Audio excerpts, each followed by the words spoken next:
There are people who know a lot of things, but they don't know how to put it into practice. I know. We're going to talk about that next on Pastor Bob's Coffee Break.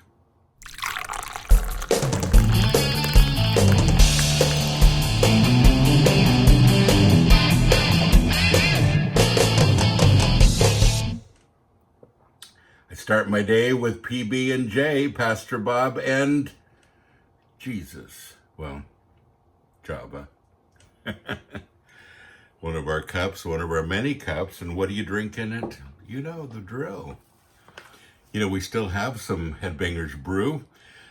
This shipment is running out, and so if you're going to order it, you should do it soon, and we'll be getting more in the future. So, folks, one thing that I want to remind you of today, and I forgot to get this out. Here it is. Dream big. God is always dreaming bigger. Now, what does that have to do with our podcast for today? Well, here's the question. Dear Pastor Bob, I know what my spiritual gifts are and what God has given me a passion for.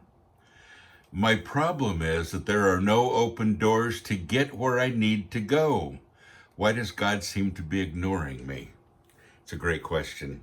And by the way, the person that asked it is from a foreign country. I had to kind of rewrite it a little bit, but I hope I got it all right. But why is God ignoring me? I know all of this and nothing seems to happen. And this is one of the biggest problems. We fail to dream with it. Just dreaming is not enough, but realizing that your dreams have some substance. In other words, God's dreaming bigger than you are. If he's planted something in your heart, he's also given you a way to do it. But real change requires your best effort. Yeah, I said it. If you really want to get where you feel like God's telling you to go, if you really want to change your life and move forward, all of that will require your best effort. It's not just an easy thing and a quick fix. If you want to change what's going on in your life, if you want real change to happen, it's going to require 100% of your efforts. So many times we sit back and we say, God, you're leading me in this direction, but I'm just waiting for these doors to open. Where are they?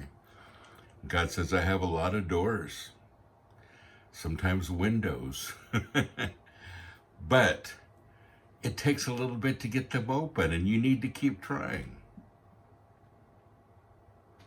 It's like a person desperately trapped in a house, and the house is on fire, and that front door won't open, and you can't get it open, and you know that some way it's got to open because you got to get out of there. And you try and you try and you try and you jiggle the lock and you have force. And then finally at the last minute, the door opens and you rush out of the house. Yeah. Well, what happened if you just sat there and say, oh, the door doesn't open. I guess I'm doomed. And sometimes we live our whole lives like that.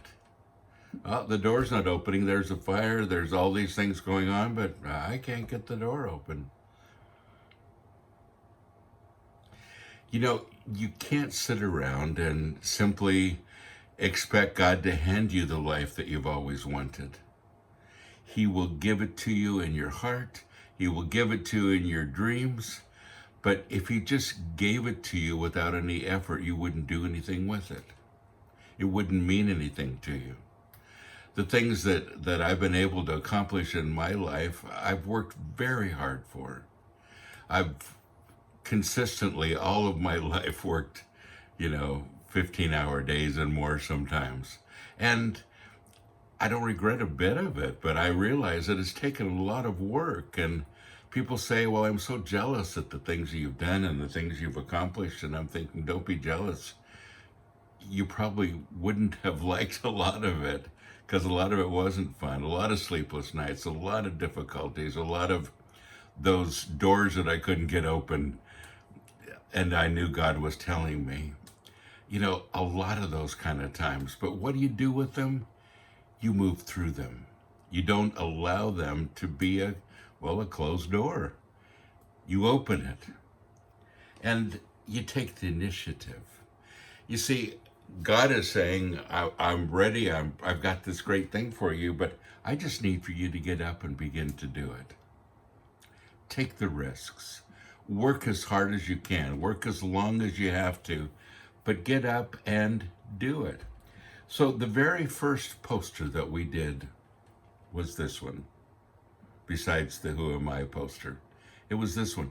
We started this whole thing out with this one. Dream big. God is always dreaming bigger. And why did I start with it? Because it is so important for you that you begin to dream the dreams that God is putting there in your head and in your heart. And don't just wait for everything to be handed to you. Begin to take the initiative and open those doors. That's all I'm going to say today. It's a short one, but I hope you get this message because it's up to you. You are blessed. So go and be a blessing.